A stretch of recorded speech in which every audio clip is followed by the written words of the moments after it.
All right, guys, so we are here in the passenger wheel well of the Mercedes Benz. First and foremost, you will have to take off the wheel to get to it. The wheel itself has 5 17mm bolts. Once you take that basically out your way, you have about 1, 2, 3, 4 screws, 5 screws, and then a bunch of push pins in order to take the wheel well cover off. Once you get the wheel well cover off, you are now finally here and right on the actual compressor. You can kind of see a bunch of other things that you can, take a look at, like some of the lines and stuff like that. But as of right now, we basically are in a good position. We're just going to go ahead and wait for the new component to arrive before the installation video, but I will go ahead and start this assembly so that we are on the same page of how to get this compressor out. Did some research online. Doesn't look very difficult. In fact, pretty easy. We have looks like one connector here. We got a second connector here, and then we have pretty much two bolts, or two nuts, I would say. One here, and that's pretty much it, guys. Just this in here, and then the last and final piece will be the actual line here, the fitting. We'll have to take that off, so we'll probably spray that a little bit to get that off, see if that'll come off with no problem. So we have 2 clips, you got 2 bolts, and you got 1 line. So we'll go ahead and put up a video in regards to how to remove and replace the air ride suspension compressor on this Mercedes Benz. Stay tuned. All right, guys, so the actual line itself, the air line that goes to the compressor down here at the bottom, that nut right there, that is actually going to be a 12mm. And if you have a line wrench, that'll actually be great for it, because you can get right over top of it and not actually have any issues when trying to break that nut free. So if you guys got line wrenches, be sure to, there you go, be sure to get yourself one. It's a 12mm for the airline. All right, so to take off the 2 mounting bolts or nuts, they're going to be one here and then one here. Okay, so one here and one here. I used a 1/4-inch ratchet with an extension and a 10mm socket. 10mm socket. That way you have the space.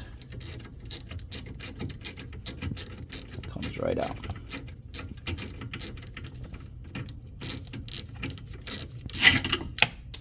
There's one side.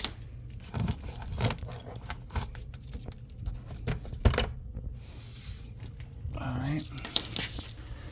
We're going to release the other side.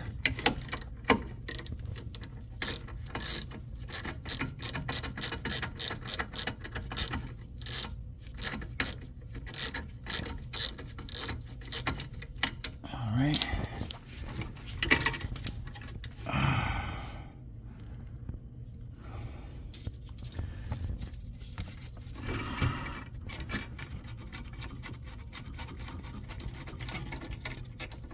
There's that. There's a spring.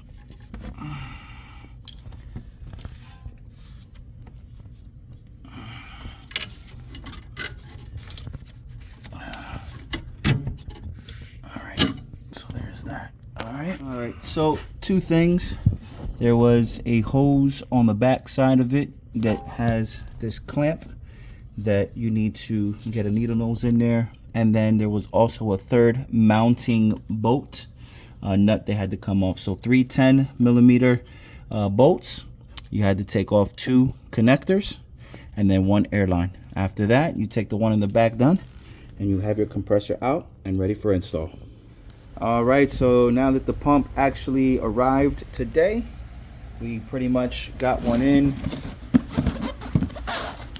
that matches the original part numbers. Original part numbers are here on the original compressor. You'll see that there. Looked it up online. I was able to get one that pertains to the exact same model. All right, so then just to verify a few things, you're going to want to make sure, first of all, that you have the portion for that vacuum. That hose goes there.